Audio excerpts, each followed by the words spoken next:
Tonight we'll have an expanded conversation on diversity in the schools. Stay with us. Welcome to My State of Mind. I am Dan York. It is Friday evening, and wink, wink, as most of you Friday viewers know, we usually do and have tonight produced the Friday program on Thursday evening, which causes us to get off the rundown, and I don't have to wax poetic, smart, or not so smart, some of you probably think that, on the issues of the day. And of course, we've had a news cycle that's been very, very difficult here with what happened in San Bernardino, California. And by the time you've seen this show this evening, it's probably changed dramatically the facts of the case at all since even last night. So we'll be back on that conversation and the local, I wouldn't say flavor because it's nothing to have fun with or flavor for, but a local understanding of some of these issues when it comes to terror, homegrown terror, what happened in that particular situation on the Monday program. Okay, a couple of other program notes. I just have to kid a little bit here. Tomorrow night, Providence College and URI play a little basketball game, and we've got a couple of coaches who have decided that it doesn't mean that much. These days, the NCAA is such a big business, and coaches have to, position themselves appropriately in case of failure. And so Danny Hurley is suggesting that tomorrow night, it's a game, it's a very important game. I know everybody likes it, but we got a big schedule. And Cooley doubled down on him the other night. If you saw last night's show, I gave them both a hard time about it, but I just want to do it one more time because the game is tomorrow night. Cooley doubles down and says, it's an important game. I'm sorry, but the truth of the matter is that I get a big schedule, and by the way, we shouldn't play it down there anyway. Cooley, who I'm a big fan of as well, and I'm a PC fan unless they're playing URI because, I'm on the staff at URI for the basketball games. I'm the public address announcer for tomorrow night, and I'm going to have a good time looking at Cooley from 10 feet away, wondering how upset he is that he's in the Ryan Center because he doesn't think that PC should have to go down to the Ryan Center for a basketball game because it should happen in the dunk because that's where all good things in basketball should happen. I got to tell you something, Coach. That's pretty cocky. I wonder whether that will impact the reception that you receive tomorrow night at the Ryan Center. Now, it's all, thankfully, don't you think, in good fun. We'll see. And hopefully it's a ball game that goes to triple overtime because that's what they deserve. And by the way, this game should be played twice a year, home and home in season. And I'll have, and I continue to make that point to both coaches. All right, so the other day, I'm reading some of the journal piece on diversity, and, they did a good job. They branded the conversation about diversity in a way that gave it a little bit marketing pizzazz, and people paid attention to it, and they brought some movers and shakers in. And there was a conversation that they had on education and diversity in education, which is really in my interest wheelhouse. I love this conversation because people are tentative with it. And I hope that my guest tonight will not be tentative. And based on some of the folks that were in the articles, including this one that we can put up here, we've been told that these are two smart guys that ought to talk about it. And so we've invited them in to the broadcast tonight. And I'm excited to have Keith Oliveira, who's the board president of the school board. Welcome. Thanks for having me. And Zack Mazera is the guy who runs the Providence Student Union. You know those troublemaking kids that didn't want to walk to school uphill barefoot both ways in 5 feet of snow? That's your group, right? Yep. Great to have you both. Thank Appreciate it. For this diversity in education thing, what does it mean to you? I mean, you've been 6 years on the board, 5 running the board. Now, the Providence board reports to the mayor, correct? It's appointed. No, well, we're appointed by the mayor, confirmed Right. by the city council. Well, we're independently government organization. Some would say, I don't think so. Well, I'm not here to debate that with you, but you know that there's scrutiny in terms of just, I got all sorts of things about school. Actually, I actually support an appointed school board because the elected ones are the JV and freshmen of the elected crowd out there, and they use it as stepping stones politically all too often, and it bothers me. Can I offer my perspective on that? You can. Because my philosophy is, and my service on the board is, and I think my colleagues would agree, that our service is a public service, and that public service is to the students and the families who we serve in the district. In my view, it's not a political service from that respect.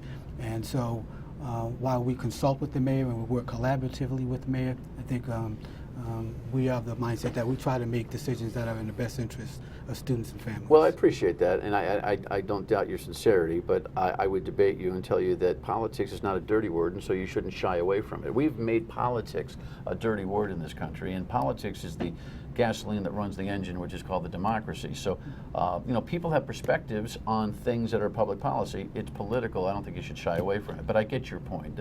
I get that you're not trying to climb a political ladder. You're trying to do good for the city and for the kids. I get that point. Tell us what the Providence Student Union is all about. You helped to start this organization some 6 years ago, right? So we were working with students at Hope High School who were concerned about some of the schedule changes that had come up in the school.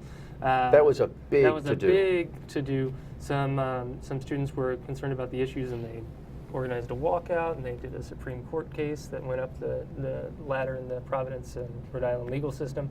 And we were there to kind of help edit and support. They went to the school board, and we helped them figure out what they were going to say.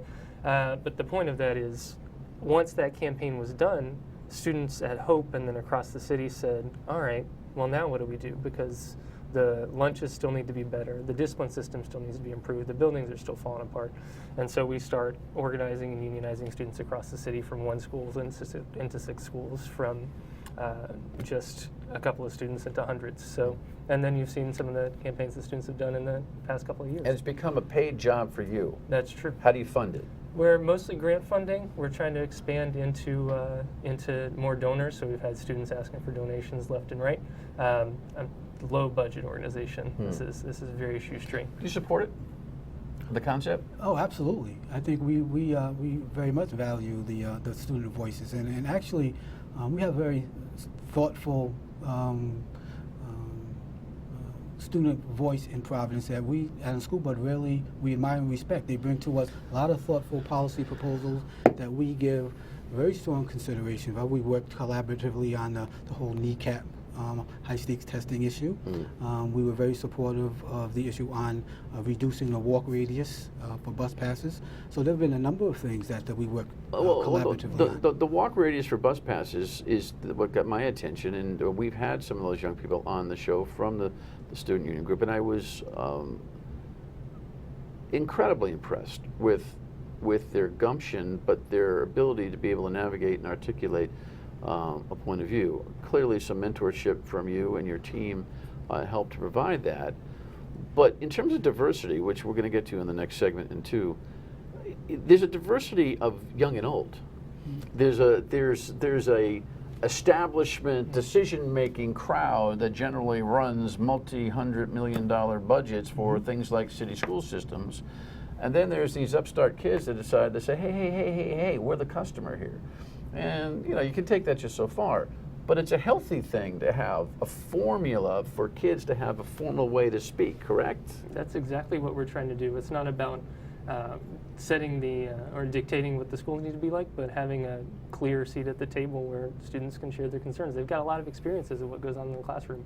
We want them to be able to forcefully and articulately say what they're concerned about. And seeing kids more at meetings and in projects and speaking up to the man, meaning you, the board, and all that kind of stuff, it gives you a little bit of a reminder that there is a customer out there, Absolutely. correct? And they give us very, very valuable insight from the student perspective, and it gives us a lot of information to think about when we're making our policy decisions, that there are real pragmatic impacts of the decisions that we make.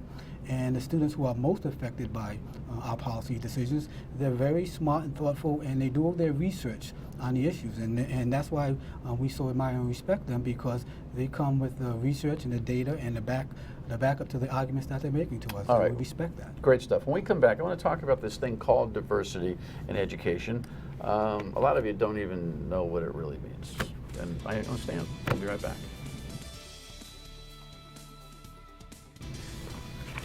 All right, welcome back in with my guest, the board president of the Providence School Board and the executive director of the Providence Student Union. So these headlines, throw the first one up if you can, Keith. Steve, but this is Keith. Steve's my director. Providence School Chief, education is best bet to reverse inequalities. So he says, part of that series the Journal did. All right, establish what you think are the inequalities right now in a Providence school system, a Rhode Island environment. Tell me. I think a lot of students encounter inequalities and inequities in the classroom and then also outside of the classroom. So I work with students who are not only figuring out how to stay engaged in class, but then they go home and they have to work an extra job to support their families. They have to take RIPTA there and back without a bus pass sometimes. They've got like inadequate housing, they've got healthcare concerns. So there are a bunch of different issues that come with the student and follow them into the classroom that all of a sudden teachers and educators have to figure out how they're going to deal with. There are kids in all sorts of places that have those challenges, but in urban environments, it's more heavily weighted, Especially, correct? yeah. Right. Your perspective on the challenges, I don't even know how to ask the question. Diversity in the schools and reversing inequalities means what to you? Well, I make the distinction between equality and equity, and people have heard me make this statement. Equality, in essence, is everyone gets a pair of shoes. Equity is everyone gets a pair of shoes that fit. Now, in education, when we talk about equity, we're talking about the outcomes of students, and do we have the same opportunities and outcomes? All kids are different, and when you're trying to get equitable outcomes, all kids have different needs, and unless and until you can meet the needs of all kids differently, then you're not going to have equitable outcomes, because, like I said, all kids' needs are different. And we need to have the appropriate resources to address those particular needs so that all kids can achieve. Yeah, the chronic 36,000-foot view from most taxpayers is, hey, you know, per capita, we're spending a lot of money on kids in Rhode Island in general, so this is not a money issue. Do you agree?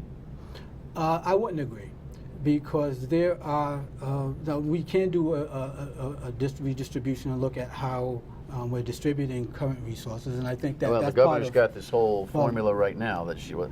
Well, that was going to be my point. The Republicans are not too happy that they didn't get a seat at the table, but that politics aside, there are 29 people that are reviewing the funding formula as we speak, correct? And this is an important discussion to have, and I'll give you an example of the inequity, because the urban communities are going to be weighing in on that discussion.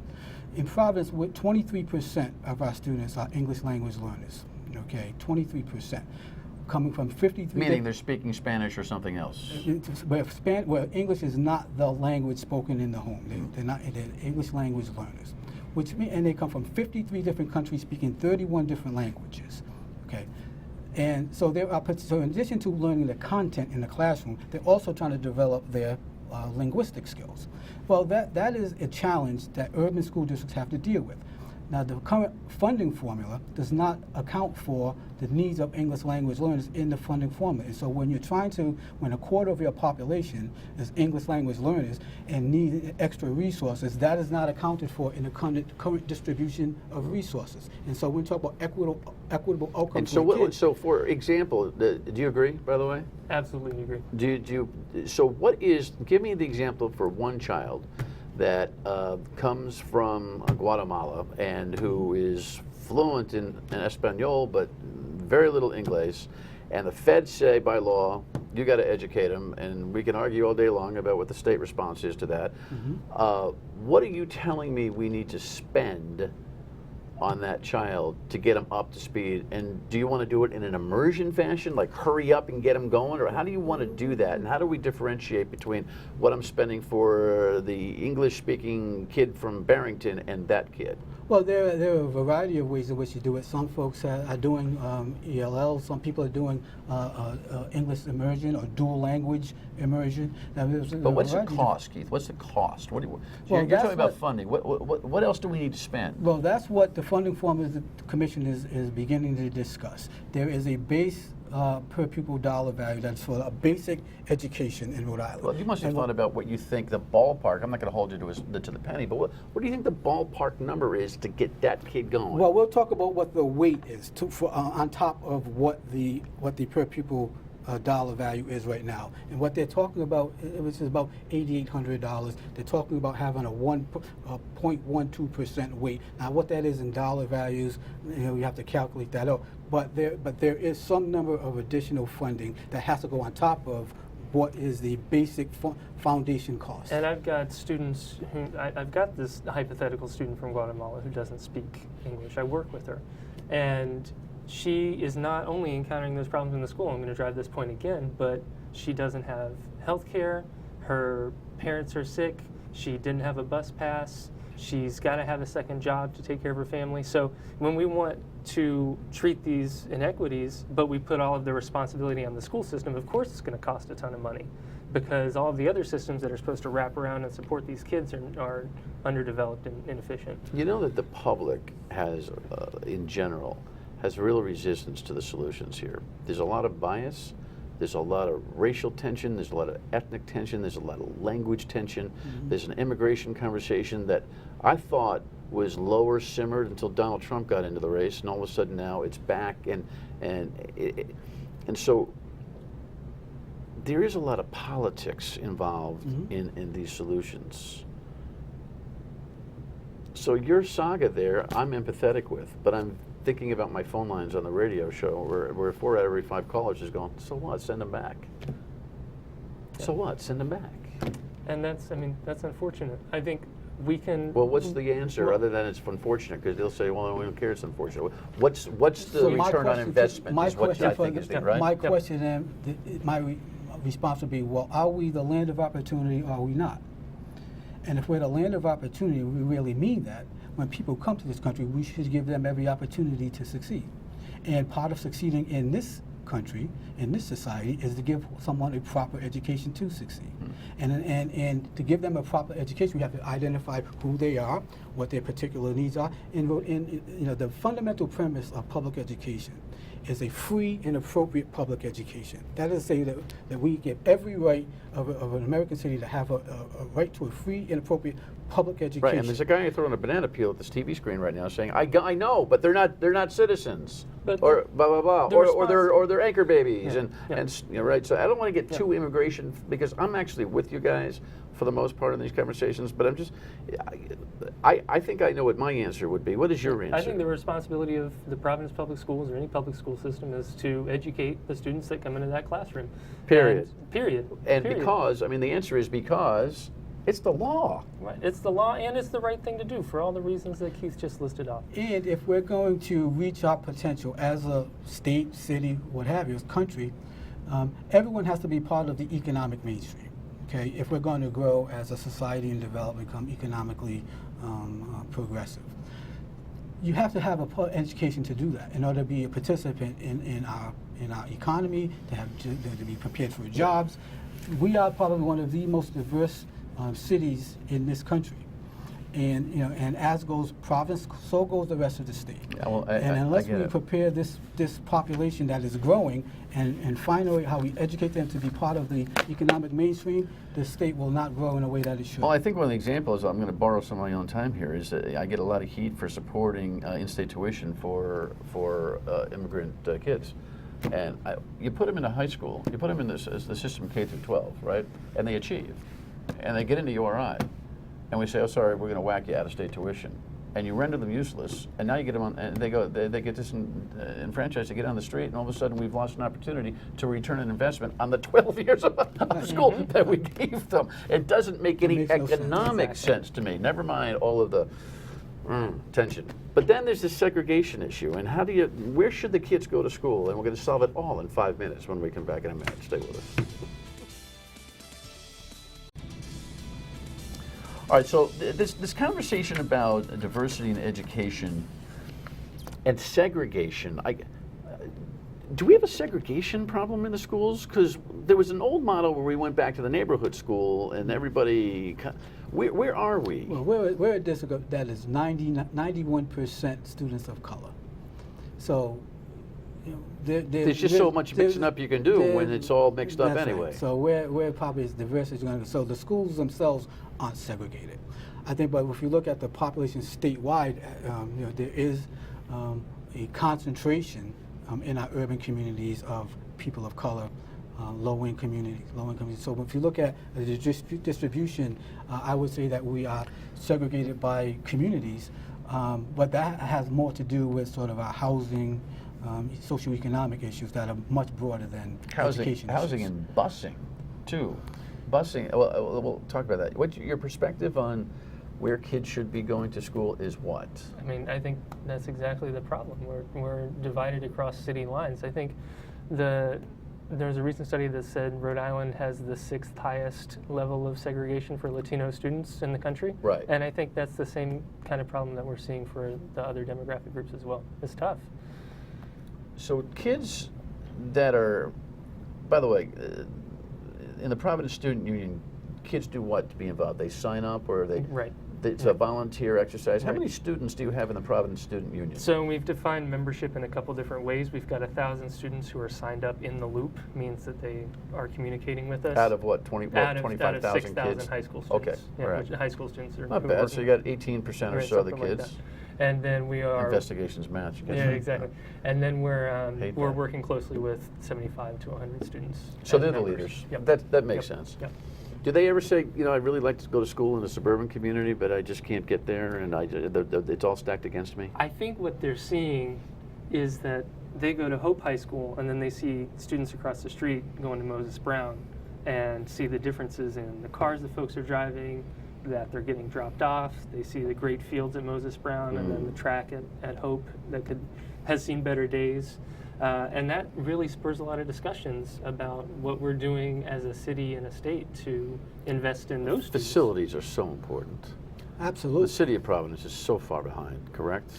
Providence has some facilities needs, but this is an issue statewide. No doubt. I mean, there's decrepit school buildings all over Kingdom Come around. Yeah, I mean, the school board, we passed a resolution about 2 years ago requesting that the city of Providence float a bond for $50 million, and which would have been just a drop in the bucket. I really applaud the governor for putting together her capital financing system to provide facilities financing and upgrades. I think that's hugely important. Do you think Providence school kids ought to be able to travel along the state, though? The school choice argument is always between private and public. I think it ought to be intra-public. I think we ought to have more travel ability between the public school systems. I think kids from suburban school systems or urban school systems who'd like to see an urban environment ought to be able to go to Classical or Hope or wherever. I mean, we just have so many restrictions when it comes to that. Well, as we know, public education has always been parochial. You know, public education is local and it's very parochial, and I think that there are advantages for kids being integrated. I mean, there are social advantages, there are academic advantages. I think it would be a good thing, but districts are so parochial and communities are so parochial. I mean, we've got 39 cities and towns that all have their own different school districts that they want to maintain their own. So I don't see that, while it would be advantageous, I don't see that happening anytime soon. To be fair, come back when you've got issues on the school board that need to be discussed here. I mean, we're not going to solve the world's issues tonight, but as each issue comes up, please let's chip away. All right? Absolutely. And your final thought about the kids? I think we've got a lot of work left to do. We're going to keep raising issues. They're going to keep bothering the school board, bothering the state until we get the infrastructure, we get the transportation, lunch, everything back together. They're going to keep bugging you. Yeah. I welcome them to come before the school board. Guys, thanks. Appreciate it. Thank Final you. word and we come back. Stay with us. I hope you enjoy the conversations about education and kids, because it's our future. If you have a thought and you want a seat at this table about it, just give me a ring at 228-1886. Lexi will schedule you. She's my crack producer, and you can have a voice on Dan York's State of Mind, because it's your state of mind that's important as well. You have a great weekend. We'll try to figure out what's going on in California on the Monday program. And go URI, NPC, triple overtime. We'll see you. Bye.